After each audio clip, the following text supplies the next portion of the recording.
when a minister of trade makes such a statement, can we ask that minister that we can actually then as well be saying that it is better to carry out or to engage in sex without a condom because there are 1,000 other ways in which you could die? I want to suggest that we donate the Honorable Moses Kuria to Koinange Street, where we can keep you for 1 year to have sex for free without condoms, because there are 10,000, 1,000 other ways in which you could die as a Kenyan citizen. So this is the casual manner in which this matter of GMO has been taken. But now, Madam Speaker, let me take this House through a little history on GMO and how it evolved. Madam Speaker, GMO began in 1982 when the Federal Drug and Administration approved the first GMO product that was developed through genetic engineering. Madam Speaker, this was used as a test to try and develop a DNA bacteria for the treatment of diabetes. Following this was in 1986, when FDA then again developed a coordinated framework for regulation of biotechnology. This policy described how US FDA and US EPA, which is the Environmental Protection Agency, and the Department of Agriculture would together regulate GMO. So the question is, even as we look back to where the US has come, a technology that is 1982, I believe I was in Form 1 then. This is very recent technology. You come to 1992, it is only as recent as this that the FDA in the US put in place a policy that food from GMO plants could meet the same standards and requirements as those of indigenous.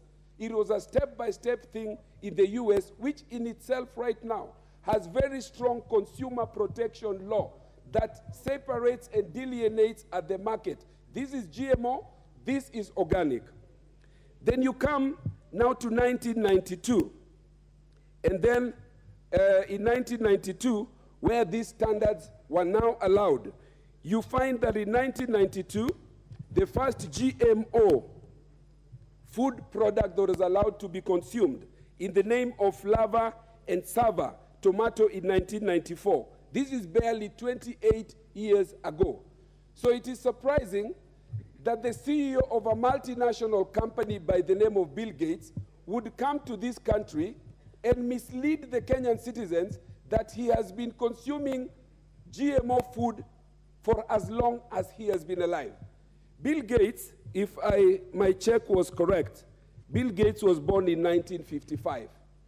GMO, the first introduction of GMO tomato, was in 1994. So I think even as we engage the people of this country on the question as to whether we can consume GMO, it is important that the facts are properly put on the table. And these are the facts on how to achieve the risk aspects of GMO itself.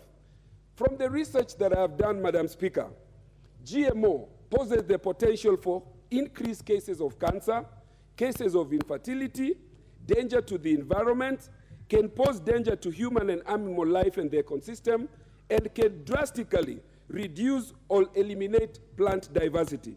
Once introduced, Madam Speaker, it is virtually impossible to stop the transfer where natural crops are grown due to the wind insect. There has also been the question of when you have a 2-acre farm where you want to plant indigenous seeds or hybrid seed or crossbreeds, and you have a neighbor who wants to do GMO. There is absolutely no non-scientific means by which you can be able to prevent the impact of what would happen through pollination, through insect transfer, through wind and other natural ways in which you can be able to prevent your indigenous plants and seeds from being affected by GMO. Madam Speaker, even as we adopt or are attempting to adopt GMO, it is important that this House knows that there are countries, the very same Western countries, that have run away from GMO. In Europe, Germany, France, Austria, Greece, Hungary, Netherlands, Lithuania, Luxembourg, etc. have rejected GMO.